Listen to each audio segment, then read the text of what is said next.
I am Jeffrey St. Rose. Welcome to Enter the Poetic, a contemplative space for illumination. Episode 3, Perpetual Adventure. The poems featured in this episode connect with the qualities of Aries, such as initiation, dynamic action, and forward motion. What the blood has accomplished. What the blood has accomplished in its long rivering is luck and fumbling, the way we try like spiders to cast our gossamer threads over the unknown blue depths between the rose and ocean, an elusive distance we think capable of being caught by our solid spinning, as the quest for truth quickens behind the eyes, inside the soft pulsework of the heart, its intimate crossings and ordained changes, so many turns and tunnels, what the blood has accomplished in its long rivering.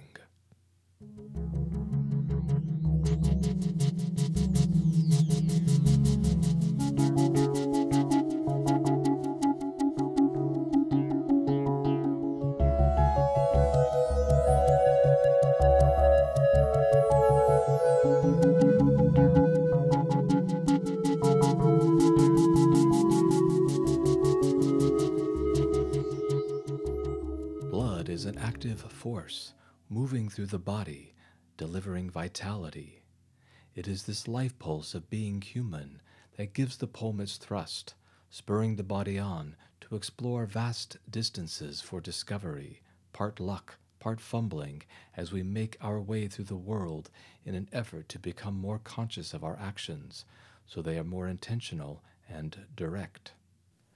Reminiscent of how spiders spin their webs, we cast our mental nets between things to anchor ourselves in position for certain vantage points, and also to connect the various elements of our world so we can claim them in our understandings.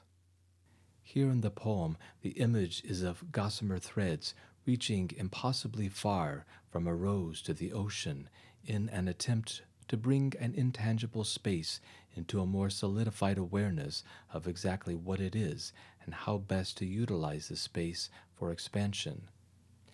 It is this fire energy of Aries that pushes us to accomplish more, each time stretching ever further, motivated by our wanting to know a greater fullness of reality, as captured in the lines. As the quest for truth quickens behind the eyes, inside the soft pulsework of the heart, its intimate crossings and ordained changes, so many turns and tunnels, what the blood has accomplished in its long rivering. It is this quest for truth that keeps us looking and searching as we feel into the soft pulsework of the heart to find our deepest and most accurate emotional responses. Our lives change due to all the intimate crossings as we meet so much of who we are in others and through those close relationships. And as well, even deeper, are the intimate crossings we experience within ourselves as we come to various crossroads over and over, working to discern the truest path for ourselves, making the best decisions we can along the way. What the blood has accomplished is moving us through all the dynamic turns and tunnels, both literally and figuratively, as its movement through our bodies parallels the movement that its life force inspires in us to physically seek out new terrains, to broaden our understanding and experience of the world.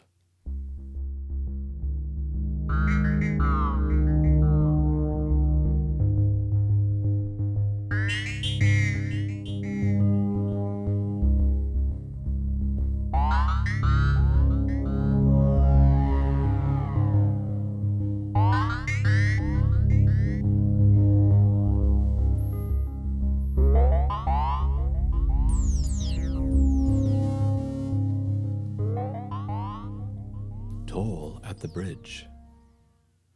The toll was always your soul, or a golden coin, depending on who was guarding the way, and what he wanted that perhaps you would be willing to give.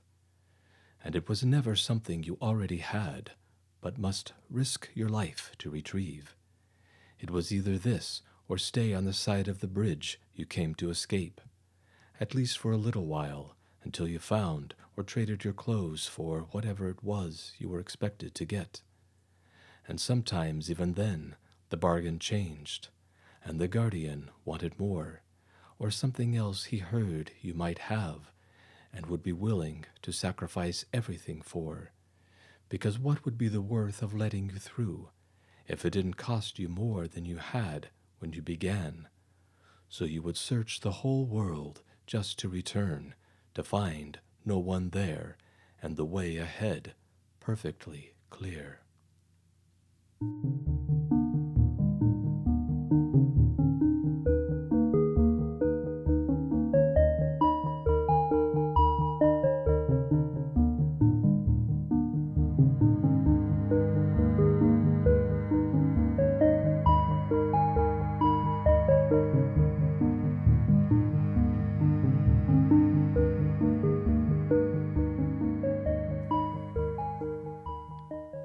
Continuing the theme of searching, this poem approaches it from a different standpoint, one of increased risk, daring, and sacrifice, as first you must relinquish a coin or something earned that is valuable, and even more valuable, a part of yourself, as the cost could be your soul depending upon the choices made.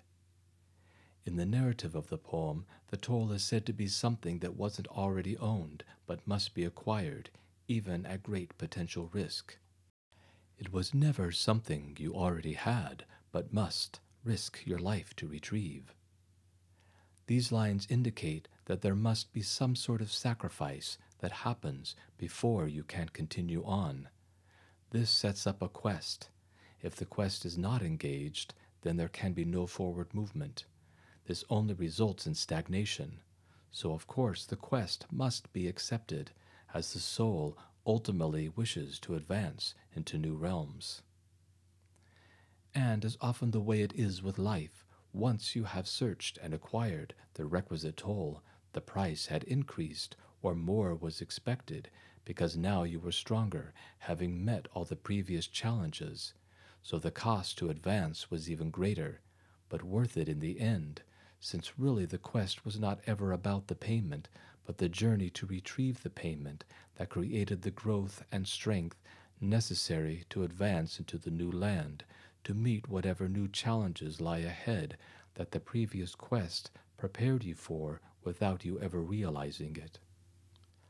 The last half of the poem elucidates this understanding, and sometimes even then the bargain changed, and the guardian wanted more, or something else he heard you might have, and would be willing to sacrifice everything for, because what would be the worth of letting you through if it didn't cost you more than you had when you began? So you would search the whole world just to return, to find no one there, and the way ahead perfectly clear. The final lines invoke some kind of cosmic joke, where having finally arrived, exhausted from searching the whole world for the toll to cross the bridge, the way ahead is clear, and you momentarily wonder what was the point, when you laugh and realize it was never about the toll at all, but about something greater, the willingness to take the great journey, and in so doing all the previous blockages were magically removed, because you had already worked through them during the quest, and can now move forward without any restrictions.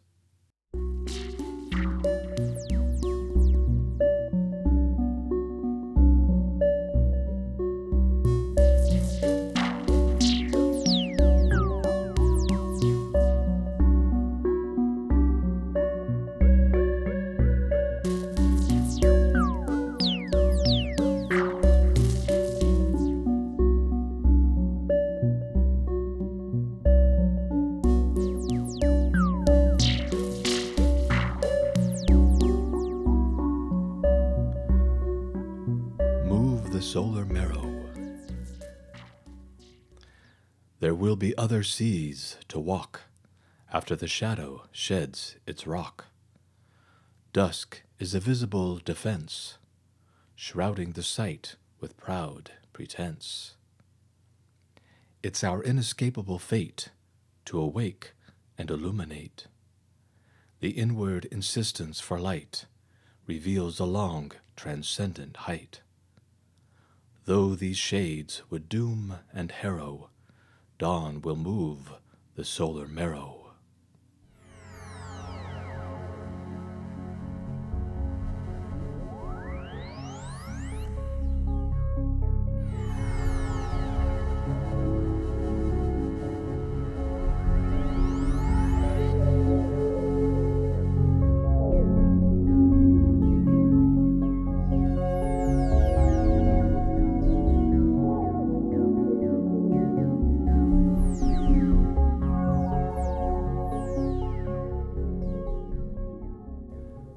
Written in 10 lines of 5 couplets with 8 syllables each, this poem expresses experiences of spiritual evolution as that evolution gradually transmutes the body, leading to an eventual transfiguration.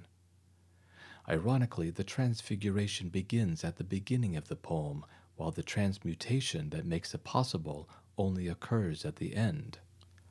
The lines, "There will be other seas to walk after the shadow sheds its rock," suggests that once we have completely shed our third-dimensional densities, that we now can inherit and express our expanded capabilities to the point where we can potentially even walk on water, just as Jesus did on the Sea of Galilee. But there is work to be done before this can occur.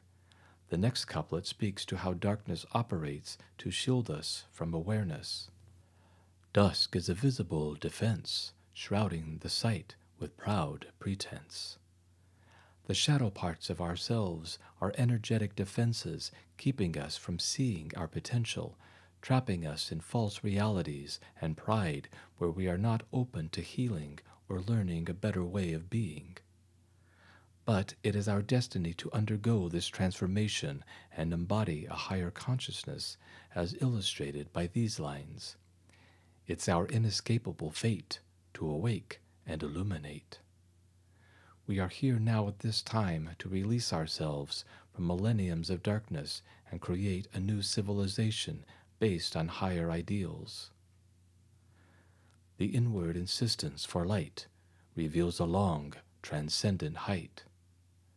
The impetus to change comes from deep inside the self at the purest level of soul, inspiring true transformation. The inward insistence of light in the poem is an inner core urge from the soul to keep pushing into illuminated states, no matter how long or steep the journey may be.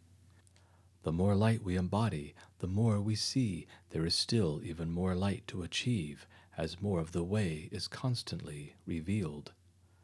But take heart, eventually the transmutation and transfiguration will occur, even though in the moment it seems the darkness is too vast to surpass. Though these shades would doom and harrow, dawn will move the solar marrow. The force of light will eventually triumph, though the shadows may still fight for dominance.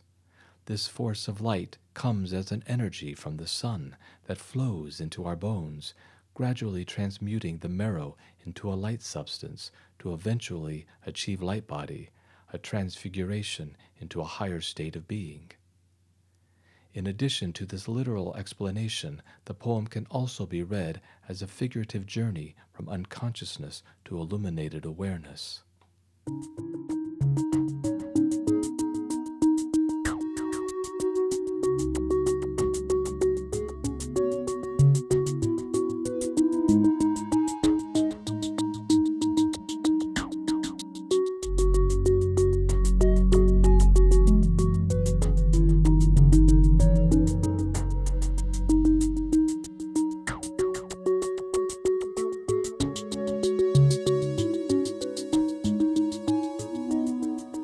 I know this light. There are some roads that end before the soul, but still they too contain the breathless whole. It is by going along that we learn which ways hurt and which ways beautifully burn. The path doesn't even have to be fast, or be one that will forever outlast. We only need to find, alone, the truth that shapes and changes how we choose to move. Even as the failing empires rust, there is always enough love to save us. And though I do not understand the day, I know this light will take me all the way.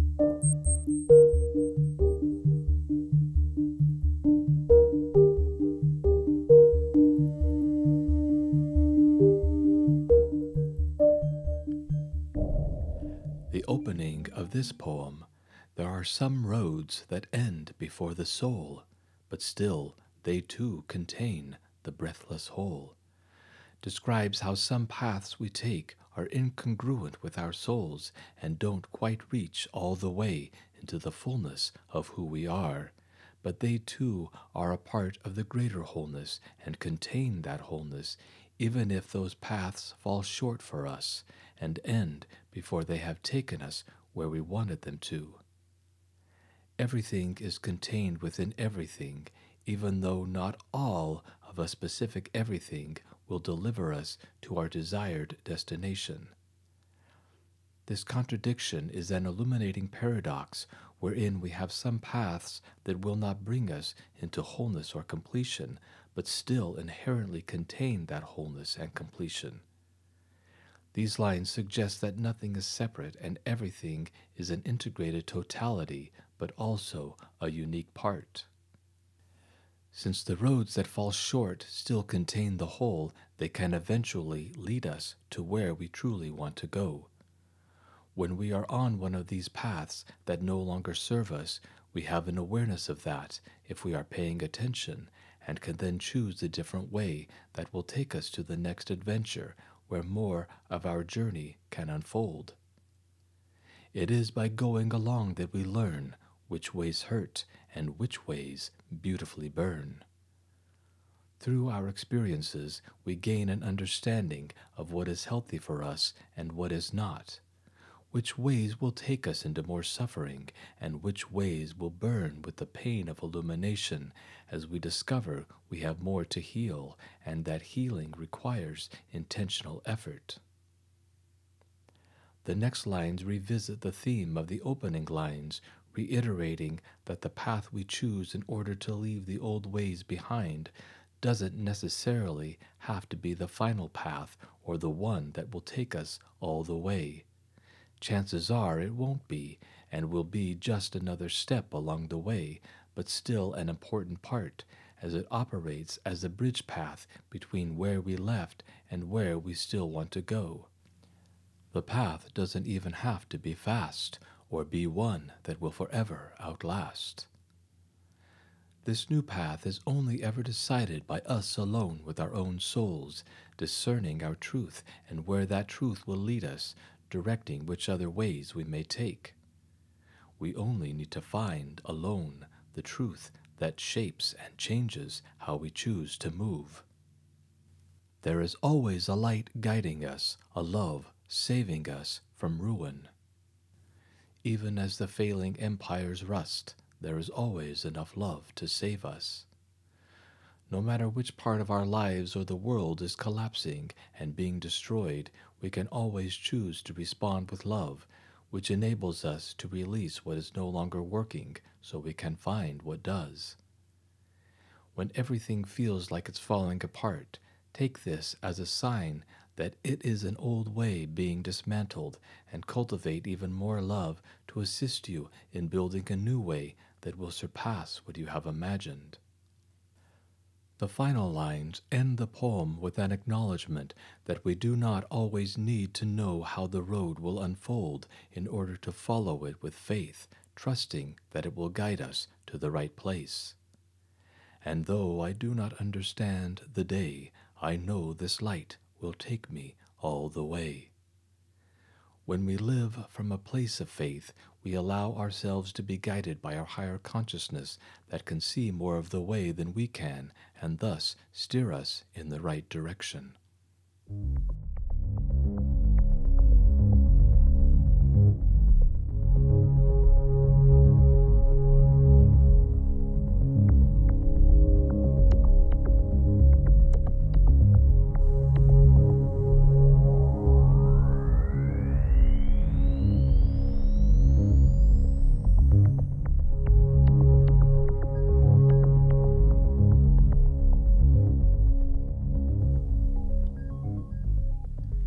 The Perpetuation of Matter. So life, you've found your way again, straggling through the snaggle-toothed universe, grand and clamorous, crashing your atoms for the perpetuation of matter, and the wet sensation of time on the skin that rubs and rusts the carbon, shaking into innumerable shapes with an alpha burst of first change, stirring the mercury of adventure, an elemental test, the angles claimed for proof of cubes and hexagonal passions, molecules revolving in crystalline realities, vital materials for metabolic thought, talked into the marrow where the medulla fuses root and square for bodies, faces that find their perfection through histories and mathematical proportions, splitting into intelligent structures of elaborate mortality, ordered and reordered by golden notions, a royal voyager resolved to crawl and alter, excited by heat into being, meeting yourself in these fleeting forms, fleshed and feathered by the sweet weather of hope, this existential twisting so brash and fragile, with such exact fantastical action, sacrificing everything to survive.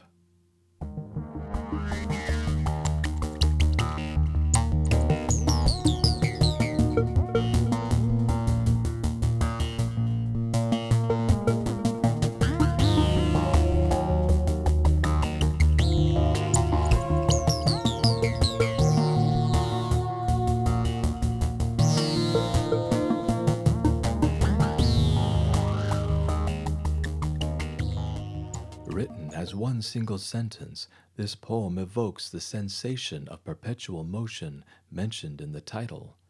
Each line is another representation of life in all its variety, from the straggling through to an alpha burst of first change, implying the different ways we move through life, sometimes struggling, other times resurrecting with new energy that stirs new adventures.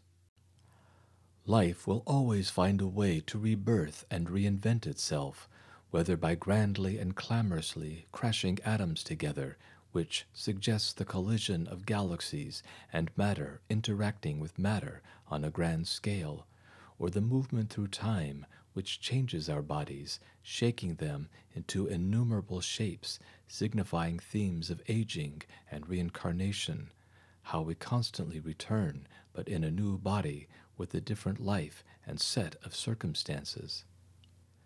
The experience of time on the body is said to be a wet sensation, alluding to how time dissolves and decays matter. Each lifetime is a test to navigate all the elements of this dimension, as these lines portray. An elemental test, the angles claimed for proof of cubes and hexagonal passions, moving the poem through different geometric structures, referencing the Platonic solids where the cube represents Earth. For proof of cubes and hexagonal passions means both how we prove ourselves on this earth, experiencing all the different emotions available in order to eventually master them, and as well how the earth forms crystals in cubic formations, such as pyrite and garnet. In Lemurian numerology, 6 is the number of mastery, so in this instance the hexagonal passions give the passions a geometric form that alludes both to a structuring of our desires and the numerological meaning, which is mastery, and again how the earth in its passions structures many of its crystals in hexagonal patterns such as aquamarine and vanadinite. Life is represented at different levels in this poem, from the biological to the crystalline, at times attempting to fuse the two together even more, as our bodies already contain many crystalline structures and formations. The subsequent lines follow on this idea. Molecules revolving in crystalline realities, vital materials for metabolic thought, talked into the marrow where the medulla fuses root and square for bodies. Crystals are vital materials that quicken consciousness within us, whether they are internal or external. The metabolic thought conveys this idea of accelerated awareness and how we can use our expanded consciousness to talk to our bodies for healing and activation at the deepest levels, such as those inner essential processes of the bone marrow that give our bodies life. The lines, where the medulla fuses root and square for bodies, speak again to the idea of foundational geometries such as the square, which, when combined with other squares, create a cube. So there is this sense of life being created from these foundational geometries, which are at the root of our being. The root also references the root chakra, which is the red energy center for physical survival, action, and adventure, possessing a quality of fire that is similar to the energy of the zodiac sign Aries.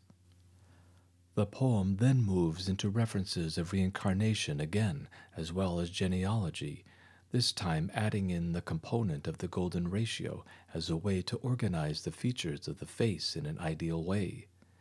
Faces that find their perfection through histories and mathematical proportions, splitting into intelligent structures of elaborate mortality, ordered and reordered by golden notions. Life is always working to reorganize itself in the most intelligent and efficient ways, using underlying geometric frameworks to cohesively and beautifully structure itself. Life is then said to be a royal voyager, resolved to crawl and alter, implying an innate sovereignty to grow and change through multiple stages. The poem continues with the idea of how we constantly create and navigate our diverse identities over time and various lives, as seen in the lines. Meeting yourself in these fleeting forms, fleshed and feathered by the sweet weather of hope. As each lifetime we plan to become more aware of ourselves and the universe, exploring through form all the various experiences available for our continued evolution. Culminating with these lines, this existential twisting so brash and fragile, with such exact fantastical action, sacrificing everything to survive. The poem finalizes its designs with the notion that life, in all its contradictions and opposites, whether brash or fragile, will sacrifice everything to survive, and that survival happens with fantastical action, as that survival isn't necessarily dependent on keeping things as they are, but actually requires life to endlessly reinvent, recreate, reshape, and rebirth in dynamic ways that maintain an evolving system, allowing itself to adapt in order to continue. Sometimes surviving means to completely delete the old in order to create the new.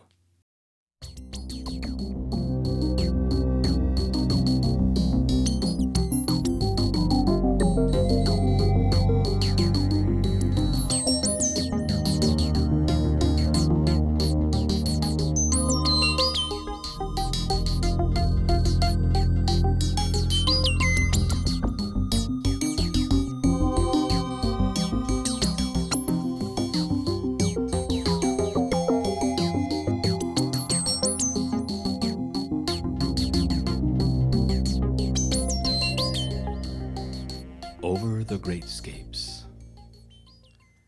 And we will walk with fire over the Greatscapes, blazing the way with our unnamed amazements.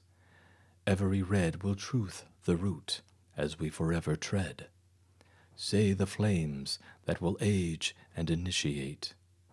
We have overtaken our old selves, moving ever faster through the last dooms, wildly ignited for a higher space that is just now reforming the face.